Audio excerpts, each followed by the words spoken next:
Curley might not have been in the greatest of forms this season, but if he were, there is no debating that he could have been one of the best athletes to go to Tokyo.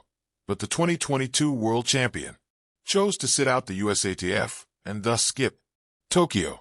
The real shocker came when the Athletics Integrity Unit banned him for 2 years for missing 3 doping tests over 12 months. And if that wasn't enough, there's more. As of now, Curley's legal team has said that he is clean, and the sprinter himself made it clear that he has never taken any DRS. But it sure was a loss for U.S. track and field in terms of competition. I have never used performance-enhancing DRS and have always competed clean, he said on social media. I firmly believe one or more of the alleged missed tests were not missed. I will fight for my name and legacy. Now add to that Olympic medalist Raven Saunders, who is next on the list. Track and field athlete Raven Saunders accepts sanction for second anti-doping rule violation. USADA announced today via X. NBC Sports Director of Social Media Travis Miller provided more information, tweeting Tokyo Olympics shot put silver medalist Raven Saunders receives 30-month ban for whereabouts failures after previously being banned 18 months for whereabouts failures in 2022. Saunders secured the silver medal in the women's shot put at the Tokyo 2020 Olympics with a throw of 19.79 m. After that, their participation in sports has not been that easy.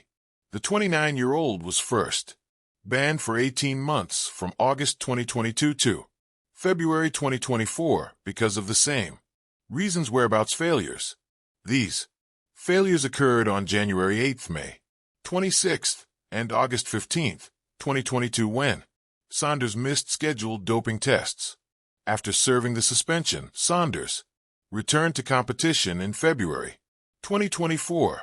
They qualified for the women's shot put final at the Paris 2024 Olympics, finishing 11th with a throw of 18.62 m. However, 2024 brought additional problems. Within a 12-month period, Saunders Akerwed 3 whereabouts failures, the first on April 19th, 2024, the second on May 17th, 2024, and the third on December 26th, 2024. Read the press release by USADA. Since it was their second violation, the U.S. Anti-Doping Agency imposed a longer sanction, 30 months, starting on December 26, 2024, taking into account their degree of fault and the overall circumstances. This means that they are ineligible to compete until mid-2027 and must forfeit any results, points, or prizes from that date onward. Lately, the U.S. has lost some good track and field athletes. U.S. track and field athlete facing ban scare. As August came to an end, more bad news came for U.S. track and field fans. Major marathon bronze medalist Shadrock Baywatt was banned after an evidentiary hearing on May 7, 2025, where both Baywatt and USADA were provided a full opportunity to present their cases and witnesses to the independent arbitrator. The arbitrator determined that Baywatt 40 will receive a 4-year sanction as a result of a positive test for erythropoietin EPO during an out-of-competition drug test on January 25, 2024. The press release read, EPO is a non-specified substance in the class of peptide hormones, growth factors, related substances, and mimetics.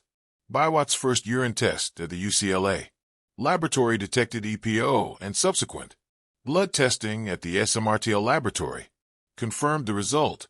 He requested an analysis of his B sample, which also tested positive, although he challenged the test's accuracy for independent scientists reviewed all the evidence and concurred with the findings, ultimately resulting in his suspension. He was disappointed. Curley is already on the list. Arion Knighton has faced a similar issue. In 2024, he tested positive for epitrenolone, a metabolite of trenbolone, which he claimed was due to contaminated meat he had consumed. An American tribunal accepted his explanation and cleared him of any wrongdoing, allowing him to participate in the U.S. Olympic trials and the Paris Olympics. However, the Athletics Integrity Unit and WADA have appealed the ruling, meaning his case is still unresolved and the legal process is ongoing. The world of track and field thrives on rhythm, the thud of spikes on the track, the eruption of fans from the stands, and the echo of national pride when medals are claimed. But sometimes that rhythm falters. This week, U.S. track and field faced another blow that rattled its balance when the United States Anti-Doping Agency, USADA, announced news that left the community reeling. After Fred Kerley's shocking ban, another medal contender had been sidelined. The announcement landed like a thunderclap across the sporting world, amplifying concerns about the stability of America's sprinting empire. For years, the U.S. men's squad carried the reputation of being a powerhouse, fueled by iconic names like Carl Lewis, Michael Johnson, and more recently, Noah Lee and Curley himself. Now, with Curley already out of the picture, the news meant the U.S. was watching another star fade at the worst possible moment, right before the Tokyo Worlds. The shadow of Curley's ban. Fred Kerley's ban had already shocked the system.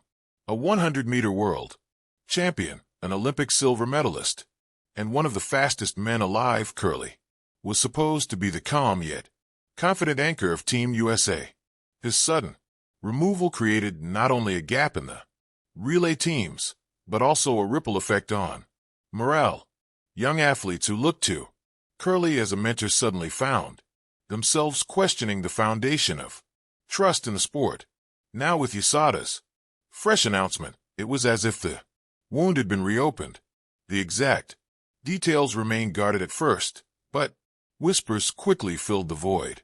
Missed tests, unusual paperwork delays, potential whereabouts violations. For the average fan, the specifics didn't matter.